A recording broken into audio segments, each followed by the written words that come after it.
Hey everyone, it's Melissa McGinnis with ecotopiaU Media. We're here in Anaheim at the Natural Products Expo show. I'm so excited to be sitting next to two friends of mine, my co-star Tom Wright and also a dear friend, Tom Newmark.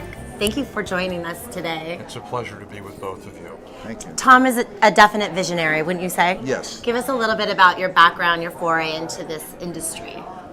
Well, I started formally in the industry in 1999 when I joined a company called New Chapter based in Vermont. And I, over the years, helped nourish that company, and it became a wonderful delivery of healing for the planet, a leader in organic nutrition, a leader in the non-GMO movement for the natural products industry. I'm very proud of my years with New Chapter.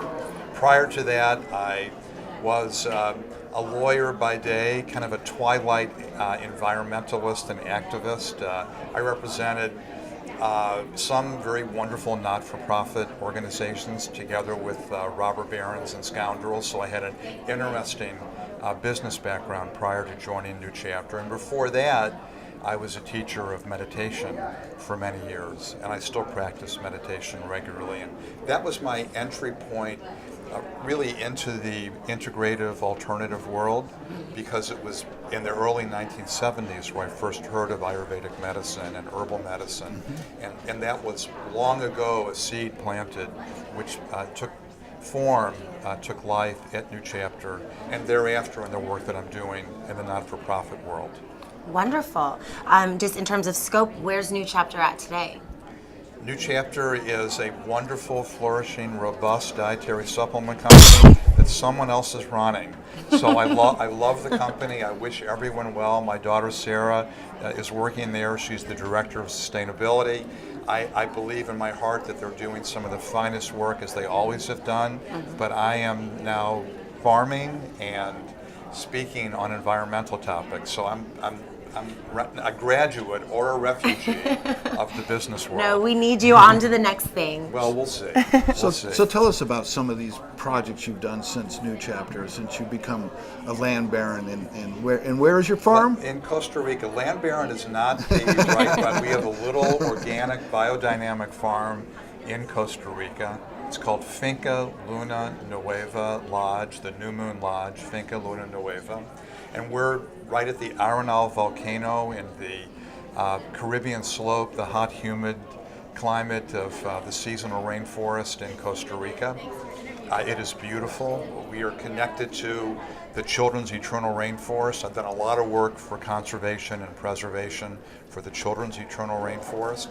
I was very thrilled to help create a project called the Sacred Seeds Project, which is to conserve in living seed gardens treasured botanicals of medicinal, cultural, religious significance. Seed banks are great.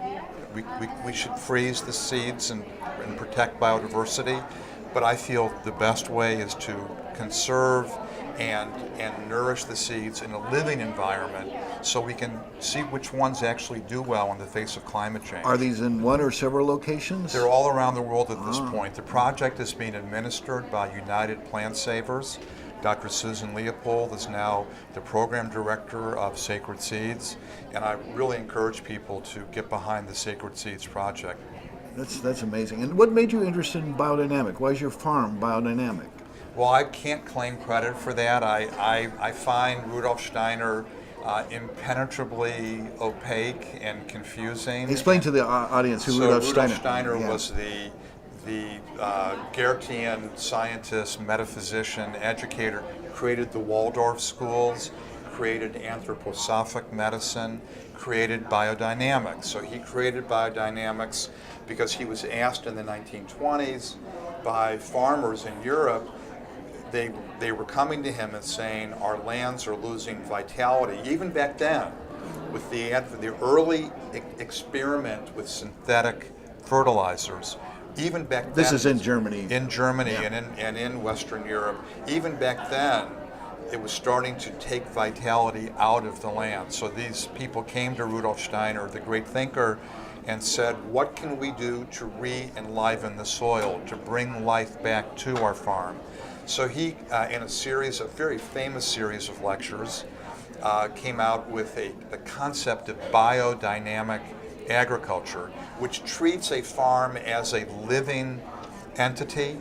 The farm is not land here, farmer here, animals here. The farm is a consciousness which together flourishes our flails. And he came up with procedures whereby invoking the natural energies of the universe to enliven the fields so that we could eat more healthily and the farm animals would be happier and every creature on the farm could collectively live its nature and create a biodynamic organization. So that's what we do. I didn't bring it to Finca Luna Nueva. My partner Stephen Farrell is the biodynamic adventurer who dragged me into the biodynamic world. I find it incredibly metaphysically complicated, but it works. It's the way nature intended, correct? It works. The biodynamic agriculture, our yields are higher, the nutrient profiles are better, and biodynamics is being used now all over the world. It's a phenomenon in Europe. Without synthetic inputs. It was the first organic program, and there are no synthetic inputs. Beyond organic, though, is a whole consciousness. And I think that's a segue into another important project that I'm working on. I'm a huge fan of the organic movement, and I salute the National Organic Program, but I think we have to go beyond organics. Biodynamics is one expression of it. Another, which has been championed by, for example, the Rodale Institute and my organization that I've just founded called the Carbon Underground. We believe that you should not only be organic, but you should be regenerative. It's not enough to simply sustain the earth at this point, because the earth is in trouble and we don't want to sustain it in its current position. We have to actually make the earth better. We have to take excess greenhouse gases from the atmosphere and bring them back into the ground. In the atmosphere, too much CO2 is a poison. In the ground, it's organic matter that holds water. It retains water, yeah. And produces more food. So it's not enough to simply be organic. You have to ask, if you're thinking about on a practical level as a shopper, when you go into a store, it's appropriate to ask the question, was this carrot grown in a way that actually regenerates the soil? Was this spinach leaf grown in a way that actually brings carbon back into the ground so that we have a healthy future? To clarify for the audience, the USDA organic doesn't have, in their standard, there's no reference to this concept. It's indifferent. Yeah. It is silent as to the question of rebuilding humus and organic matter in the soil. And that's a real deficiency in the USDA National Organic Program. It needs to go there because topsoil is disappearing across the world. We've lost between 30 to 70% of the topsoil on the planet, which means the productive capacity of the planet is diminished. That's why sustainable is not good enough. Not a high enough bar. It's not a high enough bar. We have to regenerate. Yeah, got it. So how are you doing this? How am I doing this? Well, with a group of wonderful colleagues around the world, we founded this not-for-profit called the Carbon Underground. People can check us out on our website, which is thecarbonunderground.org. Carbonunderground.org. And I have a Facebook page that I populate with my rants and my musings. Oh, I'm a fan. So good, very good. Thank you for being one of now the growing number that participate and communicate with us. We have scientific test sites around the world where we're testing ways in which to bring more carbon carbon is the stuff of life. Carbon is not the enemy. We're a carbon life form. We are carbon life forms. Yes. And where you see carbon in the soil, that is our best friend. Yes. Where carbon is in excess in the atmosphere, it threatens to extinguish life on the planet.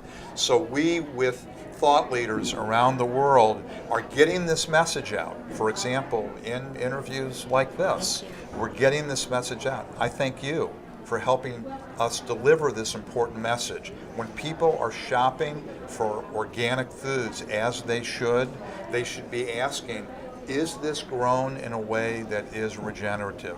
If it's biodynamic, you can be confident that it is. But there are many companies that are not biodynamic that are also conscious of how this can be done. And this regenerative food production applies to the way that dairy can be produced and that livestock can be managed and that foodstuffs around the world. So it's important, it's so important that I believe that at the end of the day, all of us will be judged by one scorecard. Did we in our lives help bring carbon back into the soil? Because that is the existential threat that all of human life is confronting right now, is too much CO2 in the atmosphere. For the benefit of my children, my brand new grandchildren that have welcomed to the world, Nola Bell and Eloise, for the benefit of the future, we've got to bring carbon back where it belongs, in the ground. So inspired. You really gave a big topic, really brought it home so we can understand it.